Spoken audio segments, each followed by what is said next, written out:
నమస్తే, welcome to our channel. నేను పద్మిని. ప్రస్తుతంతో పాటు ప్రముఖ ఆధ్యాత్మికవేత్త వాస్తు జ్యోతిష పండితులు కేఎస్ఆర్ గారు ఉన్నారు. మాట్లాడదాం.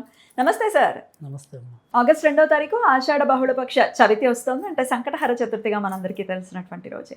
మరి ఈ సంకటహర చతుర్థి విశిష్టత ఏమిటి? ఎలా ఆ గణాధిపతిని కొలిస్తే గనక ఎటువంటి సమస్యల నుంచి బయటపడతాము? అలాగే సంవత్సరం పాటు ప్రతి నెల కూడా చవితి జరుపుకుంటున్నామండి అని చెప్పే వాళ్ళు ఉంటారు.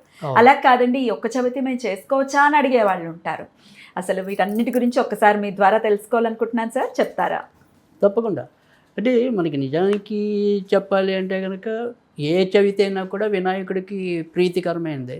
సో మనకి ముఖ్యంగా వచ్చేప్పటికి ఏంటంటే తెలుగు రాష్ట్రాల్లో కాస్తో కోస్తో సంకష్టహార చతుర్థి చేసుకోవటం అనేది తెలిసినప్పటికీ కూడా ఇటు ఉత్తరాదిలో అయితేనేమి, తర్వాత దక్షిణాదిలో కొన్ని ప్రాంతాల్లో అయితేనేమి ప్రతి నెల కూడా చవితి రోజు శుక్లపక్షంలో వచ్చే చవితి నాడు కూడా వినాయక చవితిగా పూజించడం, మాస వినాయక చవితి, మాస దుర్గాష్టమి, మాస స్కందషష్ఠి ఇలా ఎలా ఉన్నాయో అలా ఆరాధించే వాళ్ళు కూడా ఉన్నారు. నార్త్లో బాగా విశేషంగా మనకి వినాయక చవితి అలాగే చేసుకుంటాం, వాళ్ళు ప్రతి నెల అలాగే ఆ వినాయక చవితిని చేసుకోవటం అనేది ఉంటుంది. ఒక రకంగా చెప్పాలంటే ఏ చవితి అయినా సరే వినాయకుడికి దీన్ని బట్టి మనకంటే బౌలం మనం ఎలాగో చేసుకుంటున్నాం, వాళ్ళు శుక్లం వాళ్ళు చేసుకుంటున్నారు. సో అంటే శుక్ల బహుళ 2 చవితులు కూడా వినాయకుడికి ఏదో విధంగా చేస్తుంది. ఆ మాటకు వస్తే కనుక అసలు ప్రతిరోజు కూడా ఆయనకి దండం పెట్టుకోకుండా బయటకు రావడం అనేది అరుదు. సో ప్రతి ఒక్కరం కూడా ఆయనకు మోకరిల్లిన తర్వాతే మిగతా పనుల్లోకి తలదోర్చడం అనేది జరుగుతుంది. సో కానీ ఇప్పుడు ఏదైనా సరే అందుకే నేను చెప్పేది ఏంటంటే, సరే మనం ప్రతి సంకష్టార చతుర్థిని ఎలాగో జనాలకు చెప్తూ ఉంటాం. కానీ మనం చెప్పినా చెప్పకపోయినా అందరూ కూడా గుర్తుంచుకోవాల్సింది ఏంటంటే, ఏ చవితి అయినా సరే వినాయకుడికి ప్రీతికరమే కాబట్టి వినాయకుడికి సంబంధించిన ఆరాధన ఏది ఉన్నప్పటికీ కూడా నిశ్చింతగా చవితి నాడు ప్రారంభించుకోండి, మంచి జరుగుతుంది. తర్వాత రెండోది, చవితే కాకుండా హస్తా నక్షత్రం చాలా ప్రీతికరం కాబట్టి హస్తా నక్షత్రం ఉన్న రోజు కూడా మనం పూజించవచ్చు. తర్వాత అశ్విని, మఖ, మూల, కేతువుకి అధిపతి వినాయకుడు కాబట్టి ఆ నక్షత్రాలు ఉన్న రోజుల్లో కూడా ఖచ్చితంగా మనం వినాయకుడిని పూజించుకోవచ్చు. అయితే ఇప్పుడు సంకష్టార చతుర్థి అనేది మనం చవితి అనేది ఏదైనప్పటికీ కూడా అది గజాన ఈసారి అంటే దీనికి మనకి ఏకాదశులకి ఎలాగైతే పేర్లు ఉన్నాయో ప్రతి చవితికి కూడా అలాగే పేరు ఉంటుంది. ఇది గజానన చవితిగా చేసుకోవటం అనేది వస్తుంది. అయితే ఎప్పుడైనా సరే ఈ చవితులన్నింటిలో కూడా అంటే ఈ సంకష్టార చతుర్థి అనేది ఇప్పుడు కూడా మనకి తెలిసిందే, రాత్రి నాడు ఉన్నది మాత్రమే వ్రతానికి పనికొస్తుంది. కానీ వ్రతం చేసుకోకుండా ఎవరైనా సరే వినాయకుడికి కొత్తగా ఏదైనా సరే ఆయన ఆరాధన మొదలు పెడదాం అనుకునే వాళ్ళకి మాత్రం పగలు రాత్రితో సంబంధం లేదు. చవితి పగలున్నా చేసుకోవచ్చు, రాత్రున్నా చేసుకోవచ్చు. కేవలం ఎవరైతే ఈ వ్రతాలు పాటిస్తున్నారో వాళ్ళకి మాత్రం రాత్రి ఉన్న తిథి ప్రధానం. అండ్ ఈ వ్రతాలు ప్రారంభం అంటే సంవత్సరం పొడుగునా చేసుకోవాలి అని ప్రారంభం చేసేది శ్రావణ మాసం నుంచి కదా సార్? శ్రావణ మాసంలో మళ్ళీ మాఘ మాసంలో ఇంకోసారి మాఘ మాసంలో కూడా మొదలు పెట్టుకోవచ్చు. అయితే శ్రావణ మాసం ఎలాగో వచ్చేస్తుంది, నెక్స్ట్ మాసం అదే కదా. సరే, అప్పుడు మళ్ళీ మనం ఇంకోసారి గుర్తు చేస్తాము. కాకపోతే అప్పుడు శ్రావణ మాసంలో కంటే ఇప్పుడు ఈ చవితి అనే కాకుండా మొదట వచ్చే శుక్ల చవితిని చేసుకున్నా సరిపోతుంది. ఆ తర్వాత ఎలాగో ఆయన అసలు చవితి ఎలాగో ఉంటుంది, భాద్రపద మాసం వినాయక చవితి. సో అందుకని ఇంకా వచ్చేవన్నీ కూడా వినాయక రోజులుగానే మనం భావించవచ్చు. సో అందుకని ఇక్కడ ఏంటంటే ఏదైనా సరే వ్రతం చేసుకునే వాళ్ళకి మాత్రమే మనకి చంద్రోదయానికి ఉన్నది పట్టించుకుంటాం. కానీ మిగతా వాళ్ళు ఎవరైనా సరే పగలు ఇవ్వాలి. అంటే సపోజ్ మనం ఇప్పుడు చెప్పబోయే 2వ తారీఖు ఆదివారం పడింది చక్కగా. అయితే ఆదివారం నాడు మరి చాలామంది కొద్దిగా లేట్గా లేస్తారేమో, నాన్ వెజ్లు తింటారు కదా. సో కానీ ఈ ఒకరోజు కూడా కొద్దిగా నోటికి కళ్ళం వేసుకుని అంటే నేననేది ఏంటంటే, అసలు మనం చాలా వీడియోస్ చెప్తున్నాం, ఈ ఎందుకు వచ్చిందో తెలియదు కానీ ఆదివారం అసలు మాంసం తినొద్దనే మనం మొదటి నుంచి చెప్తున్నాం. ఇంకో రోజు ఎంచుకోండి, ఒకవేళ ఏ రోజు చెప్తారు ఇంకో రోజు అంటే నేనైతే చెప్పాల్సి వస్తే కనుక అది ఖచ్చితంగా బుధవారం నాడు బుధవారం. సో ఎందుకంటే మంగళవారం నాడు వచ్చేప్పటికి ఏంటంటే జంతువుని కొయ్యటం అనేది అంత కరెక్ట్ కాదు. ఒక్కోసారి మనకి కూడా గాయాలు అయ్యే ప్రమాదం ఉంటుంది వాటిని ఇది చేసే టైం. మంగళవారం కానీ ఆదివారం కానీ అది ఆదివారం అనేది పవిత్రత కోసం, మంగళవారం అనేది మన జాగ్రత్త కోసం. సో ఆదివారం నాడు అసలు వద్దు అనేది చెప్తుంది. ఆదివారం నాడు వల్ల మనకి ఏంటంటే ఇంకా అనారోగ్యాలు పెరిగేది ఉంటుంది. సో అందుకని ఉన్నందులో కొద్దిగా సేఫ్ ఏంటంటే కనుక ఒకటి మంగళవారం లేదా శనివారం. ఏమండి మంగళవారం కాదు, మామూలుగా బుధవారం కానీ శనివారం కానీ, బుధవారం కానీ శనివారం కానీ తినొచ్చు. శనివారం అయితే చాలా మందికి సెంటిమెంట్ సార్.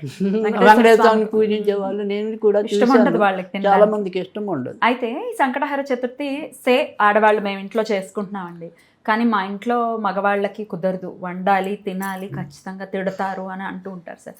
మేము తినం కానీ వండచ్చా అని అడుగుతారు. రైట్. తర్వాత ఖచ్చితంగా వండుకోవటం అయితే వండుకోవచ్చు. తర్వాత ఈ వండిన పదార్థాల్లో మొదటే ఒక పళ్ళెంలో విడిగా కొన్ని తీసేసి, అంటే ఒకవేళ మీరు దేవుడికి నివేద్యం పెడదాం అనుకుంటే, అంటే వండిన పదార్థాలు, సో దేవుడి కోసం విడిగా ఒక పళ్ళెంలోకి మనం వండినప్పుడే తీసేసి నాన్ వెజ్ వండుకోవచ్చా అని అడుగుతున్నాను. నాన్ వెజ్ సంగతి అంటారు. నేననేది నాన్ వెజ్ అనేది ముందు అయితే అప్పుడు కూడా దేవుడికి ముందు మనం తీసి ఆ తర్వాత మళ్ళీ చేసుకో. ముందు మనం మొదట శుచిలో మాత్రం దేవుడికి తీసే పక్కన పెట్టండి. ఆ తర్వాత ఒకవేళ నాన్ వెజ్ వండాల్సి వస్తే అప్పుడు ఆ తరం అంటే ఈ ఆడవాళ్ళు పూజ చేసుకున్నా వండటం అయితే వండొచ్చా వాళ్ళ ఇంట్లో వాళ్ళకి? వండొచ్చు, మనం తినం కదా. మీరు తినకుండా ఉంటే, మనం తినకుండా ఉంటే చాలు. ఆ రకంగా జాగ్రత్త తీసుకుంటే సరిపోతుంది. అయితే ఇప్పుడు వచ్చేది ఏదైనప్పటికీ కూడా ఇది పూర్వభద్ర నక్షత్రంతో గురుడు నక్షత్రంతో మనకి ఈసారి శని ఈ గజాన చతుర్దశి రావటం అనేది జరుగుతుంది. కాబట్టి ఎలాగో వినాయకుడు మనం ఈసారి చెప్పేది ఏదైనా సరే గురు సంబంధించిన దోషాలన్నీ పోవటం కోసం ఈ దాన్ని ఉపయోగించుకుంటే చాలా మంచి జరగటం అనేది ఉంటుంది. అయితే దీనికి చాలా తేలిగ్గా చెప్పాలి అంటే గనక, ఎలాగో అసలు మామూలుగా అయితే కనుక మనం ఏ శుభకార్యాల్లో అయినా సరే పసుపు గణపతిని చేయకుండా ఉండం. ఆరిద్ర గణపతి అంటాం ఇప్పుడు మనం. యాక్చువల్గా నిజంగా చెప్పాలి అంటే కనుక ఇలా శాతార్క గణపతి అలాగా ఉన్నారో పసుపు కొమ్ములతో కూడా గణపతి చేసేది ఉంది. చెప్తారా సార్? మరి పురుగట్టేస్తున్నావు కదా సార్. కాకపోతే ఇది తొందరగా పోతుంది కానీ బట్ చాలా మంచిదా అంటే కొంచెం పురుగు పట్టేసినప్పుడు వెంటనే మళ్ళీ తీసి మళ్ళీ ఇంకోటి చేసుకోవచ్చు. పైగా మనకి జిల్లేడుతో పోలిస్తే పసుపు కొమ్మలు మంచివి పెద్దవి ఎక్కడైనా దొరుకుతాయి. పైగా రెండోది ఏంటంటే మనకి ఈ తెలంగాణలో నేను చెప్పలేను కానీ ఆంధ్రప్రదేశ్లో అయితే కనుక పచ్చి పసుపు కొమ్మలు దొరుకుతాయి. అవి చాలా ఈజీగా మనం చెక్కడానికి వాటికి చాలా తేలిగ్గా ఉంటుంది. పైగా కొద్దిగా వెడల్పు వస్తాయి, కొద్దిగా చాలా రోజులు నిల్వ ఉంటాయి. సో పచ్చి పసుపు కొమ్మ అయితే ఇంకా బెటర్. అది ఒకటి. ఆ పసుపు కొమ్మతో ఈరోజు మనం గణపతిని చెక్కి ఇవాళ నుంచి మన యొక్క పూజా స్థానంలో పెట్టుకున్నా కూడా ఆర్థిక సంపదలు పెరగటం అనేది ఉంటుంది. అందుకని అసలు ఆరిద్ర గణపతిని పూజించటం అనేది జరుగుతుంది. సో అందుకని ఆ రకంగా చేసే వాళ్ళు కూడా చేయొచ్చు, ఒకవేళ వాళ్ళకి ఆ సౌలభ్యం ఉంటే గనక. ఒకవేళ లేకపోయినా ఏం భయం లేదు. మనం ఇందాక చెప్పుకున్నట్టు పసుపు ముద్దంతో వినాయకుని చేయటం ప్రతి ఒక్కరికి ఇంచుమించు ఐడియా ఉండే ఉంటుంది. ఇవాళ మనం చేయాల్సింది పసుపు గణపతి, వేరే గణపతి జోలికి వెళ్ళక్కల్లా. చక్కగా ఈ పసుపు గణపతిని పెట్టుకుని ఓం హ్రీం శ్రీం హారిద్ర గణపతియే నమః, ఓం హ్రీం శ్రీం హారిద్ర గణపతియే నమః, ఓం హ్రీం శ్రీం హరిద్ర గణపతియే నమః. అదే అలా అనుకుంటే సరిపోతుంది. ఎన్నిసార్లు అనుకోమంటారు? 108. ఓకే. సో దాంట్లో తక్కువ అనుకుంటే 54. రైట్. చేసుకుని ఇవాళ మటుకు ఖచ్చితంగా తీపి పదార్థమే ముఖ్యంగా గురువుకి సంబంధించింది కాబట్టి మీకు ఏమాత్రం అవకాశం ఉన్నా కొద్దిగా ఓపిక చేసుకుని, ఓపిక లేకపోతే బయట నుంచి అయినా సరే శనగపిండి లడ్డు అంటే తొక్కుడు లడ్డు అంటాం, ఆ తొక్కుడు లడ్డు నివేదన చేయండి. ఖచ్చితంగా మంచి జరగటం అనేది ఉంటుంది. దీనివల్ల మనకి గురు సంబంధించిన దోషాలు పోవటమే కాకుండా సాధారణంగా సంపదలు ఇవ్వడంలో చాలామందికి తెలియదు ఏంటంటే ఒక సుక్కుడే కాదు, ధనం నిలకడగా ఉండాలి అన్నా కూడా గురు అనుగ్రహం ఉండాలి. సో అందుకని గురు అనుగ్రహం కావాలి. మనం చేసే అంటే ఖర్చు పెట్టింది ఏదైనా సరే సద్వినియోగం అవ్వాలంటే గురుడు ఉండాలి, దుర్వినియోగం అవ్వాలంటే మళ్ళీ ఇచ్చేవాడే శుక్రుడు ఉండాలి. లగ్జరియస్ లైఫ్లోకి వెళ్ళిపోయాం, పారవర్స్యతలోకి వెళ్ళిపోయాం అంటే అయిపోయింది అవి కదా. సో అందుకని ఇచ్చేవాడు ఆయన, అక్కడ తీసేవాడు ఆయన. కానీ ఇచ్చింది ఏదైనా సరే సద్వినియోగం చేయాలి అంటే కనుక ఈ గురువే. సో అందుకని ఖచ్చితంగా మనం గురు ఆరాధన అనేది, పైగా ఈ సందర్భంలో మనకి పూర్వభద్ర నక్షత్రంతో రావటం అనేది కూడా జరిగింది. పైగా ఇప్పుడు ప్రస్తుతం పూర్వభద్ర నక్షత్రానికి ఏలనర్చన అనేది కూడా ఉంది కాబట్టి ఖచ్చితంగా మనకు వచ్చే విఘ్నాలు, ఆలస్యాలు, ఆటంకాల నుంచి కూడా అధిగమించడానికి ఉపయోగపడుతుంది. అద్భుతం సార్. ఖచ్చితంగా ఈ రకంగా చేసుకుంటే సరిపోతుంది. ఆ పసుపు ముందని ఏం చేయాలి సార్? ఖచ్చితంగా మనం ఏదైనా సరే ఏదైనా ఒక చెట్టు దగ్గర పెట్టేసుకోవాలి, లేదా నీళ్ళలో కలిపి ఆ నీళ్ళనే చెట్టుకు పోసేసినా సరిపోతుంది. స్నానం చేయొచ్చా సార్ ఆ పసుపు ముద్దతో? పసుముతో చేయకూడదు. స్నానం నీళ్ళలో కలిపేసుకుని చేయొచ్చు అని కొంతమంది అంటారు, కానీ వద్దు. మీరు వద్దంటారా? Right. ఓకే. అయితే చిన్న చిన్న నియమాల గురించి అడిగేస్తాను సార్, చెప్పేయండి. రైట్. ఈ రోజంతా ఉపవాసం ఉండి సాయంత్రం రాత్రి పూజ చేసుకుంటారు చంద్రోదయం అయిన తర్వాత. పొద్దున తలస్నానం, సాయంత్రం తలస్నానం 2 సార్లు చేయాల్సి ఉంటుంది. అవసరం లేదు, ఎట్టి పరిస్థితి పొద్దున ఒకసారి చేస్తే చాలు, సరిపోతుంది. 8 సూత్కంలో ఉన్న వాళ్ళు సంకటహర చతుర్థి చేయొచ్చా? చేయకూడదు. ఓకే. పీరియడ్స్లో ఉన్న వాళ్ళు 5th డే అండి ఈ రోజు మాకు చేయొచ్చా? 5వ రోజు చేయొచ్చు. చేయొచ్చు. రైట్. అంతే, నాకు వాళ్ళ నుంచి వచ్చే డౌట్లన్నీ నేను అడిగేశాను. Right.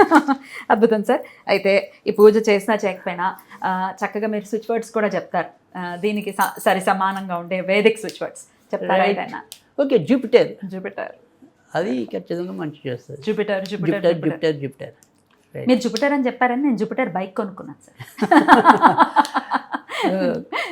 జూపిటర్ బయట నాకు తెలిసినంత వరకు, అంటే నాకు మీరు ఏది అడిగినా ఇంచుమించు ఎంతో కొంత నాలెడ్జ్ ఉంటుంది, కానీ ఆటోమొబైల్స్ ఇలాంటివి కొంత తక్కువే నాకు. బట్ నేను విన్నంత వరకు గురుడు గ్రహాలన్నింటిలోకి కూడా ఆయన ఎక్కడుంటే అక్కడ లావు ఉండటం అనేది.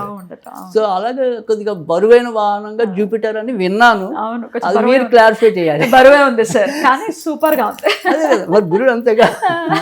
నిజంగా ఆ జూపిటర్ అన్న మీరు చాలా సందర్భాల్లో చెప్తారు, జూపిటర్ అన్న అది అంటూ ఉన్నా కూడా గురుబలం పెరుగుతుంది అని. Right. సరే, ఎందుకు జూపిటర్ బండి ఉంది కదా కొనేద్దాం అని చెప్పి జూపిటర్ తీసుకున్నాం. రైట్, మంచి వాళ్ళు చేసి. Thank you so very much sir. నమస్తే.